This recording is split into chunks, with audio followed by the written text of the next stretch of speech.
So Kaiser Khan is the father of Humayun Khan, who is a captain in the U.S. military who was killed in action in Iraq. He gave an impassioned speech at the DNC about his son and how they lost him and how Donald Trump does not understand the country. Of course, they're Muslim, and so that was part of the reason that Kaiser Khan was so upset, saying, my son lost his life for this country, and you're still questioning our loyalty? So I'm going to give you Trump's unbelievable reaction in a second, but first, in case you didn't see it, it's a small section of Kaiser Khan's speech at the DNC. Hillary Clinton was right when she called my son the best of America. If it was up to Donald Trump, he never would have been in America. Donald Trump consistently smears the character of Muslims. Let me ask you, have you even read the United States Constitution?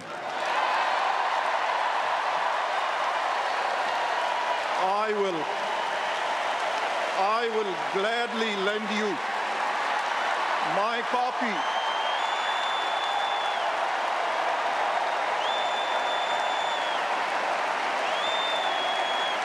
In this document, look for the words liberty and equal protection of law. You have sacrificed nothing and no one. So when he pulled out the U.S. Constitution out of his pocket, that was a boss move. And by the way, since then, sales of pocket constitutions have gone up. I'm not kidding. Now, Ghazala Khan was right there as well, the mom of Captain Khan. She later wrote an op-ed saying that she was asked to speak but couldn't because every time she even sees a picture of her son, she gets emotional. Look, I don't even want to think about if it was my family member because I'll get emotional.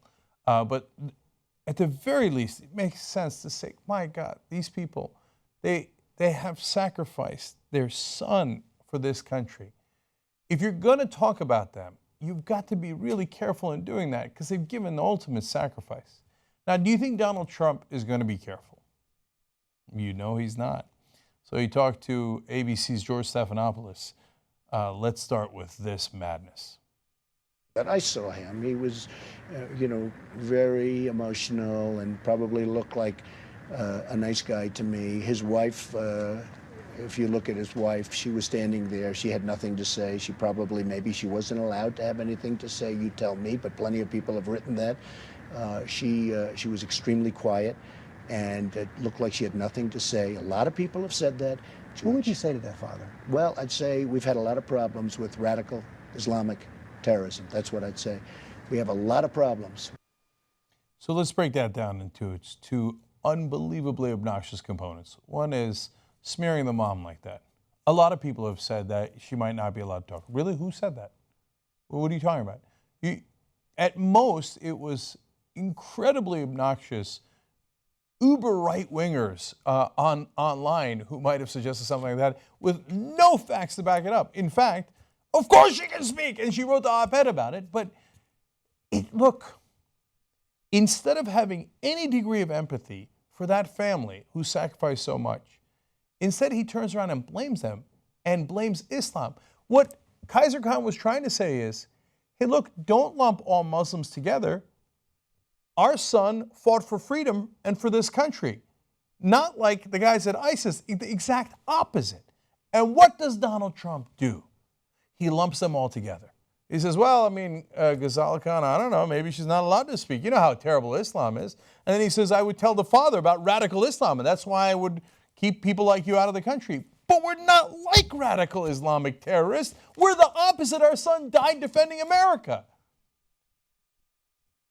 If you needed any further evidence of what a bigot Donald Trump is, this is crystal clear. The father of a fallen American soldier is asking him to see the difference between different kinds of Muslims. And Trump here absolutely refuses to do it. Instead, he smears these Muslims as, really? Are they really that different? There's radical Islamic terror in the world, and So of course it makes sense for me to be suspicious of you. That is in essence his answer.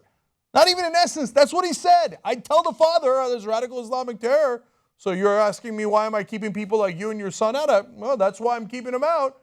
And even though there are Muslims who sacrifice everything for this country, I don't give a damn. You don't look like me. You're not my religion. And I don't care what the Constitution says about equal protection of the laws. And we were based, our whole point of America was to not discriminate based on religion. Read the Constitution. He says, I don't care about America or you or your son or the Constitution. I'm going to discriminate based on religion. Doubling down in the most unbelievable way imaginable. For God's sake, be a human for a second, even if you're going to hold to your position. Say, look, man, these families, don't ask me to say anything bad about them, no matter how much we might disagree on policy. I couldn't respect Kaiser Khan and Ghazala Khan more. And that's why I support veterans. Just have a decent answer with a shred of empathy, you sociopath. Okay, here's another part of his answer. He said you have sacrificed nothing and no one. Well, that sounds, who wrote that? Did Hillary's scriptwriters write it? How would you answer that, Father? What sacrifice have you made for your country? I think I made a lot of sacrifices. I work very, very hard. I've created thousands and thousands of jobs, tens of thousands of jobs. I think those I've are done a lot. sacrifices? Oh, sure, I think they're sacrifices. I think when I can employ thousands and thousands of people, take care of their education, take care of so many things, even in military. I mean, I was very responsible, along with a group of people, for getting the Vietnam Memorial built in downtown Manhattan, which to this day people thank me for. I raised, and I have raised, millions of dollars for the vets. I'm helping the vets a lot. I think my popularity with the vets is through the roof. Now, there's something deeply wrong with this guy. Look, here is the beginning of a human answer to this. Sacrifices. Well, anything I've ever done couldn't possibly compare to the Khan family. They gave up their son. I can't thank them enough for that. No American can thank them enough for that. That doesn't mean we don't have difference in policy, and that's okay to have difference in agreement. But I don't want to compare my sacrifices to theirs. I think I've created a lot of jobs, but that pales in comparison to what that family went through. See, that's a human being that answers that question. That involves some degree of empathy. Donald Trump, yeah, of course I've made sacrifices. I created jobs. I built a memorial. People keep thanking me for it. Look, the guy who wrote Art of the Deal, it's Donald Trump's book, but there's a ghostwriter who wrote it. He said if he had to write the book again, he'd rename it Sociopath. You're seeing right now why that's the case. This is a really dangerous guy. Forget all of his policy positions. If you have a president who cannot empathize with anyone else on the planet, that is a really dangerous situation that we find ourselves in. Okay, that is the serious part of this, and there's a lot more back and forth here, but there was one other clip from Trump. Stephanopoulos asked, are you going to say anything more about the Khan family? And it appeared that he summarized his primordial rage in this way.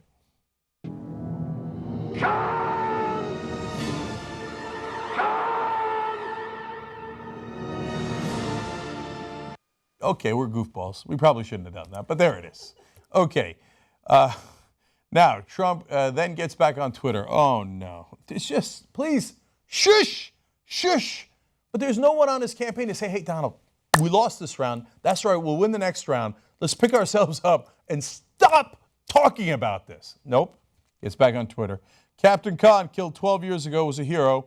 But this is about radical Islamic terror and the weakness of our leaders to eradicate it.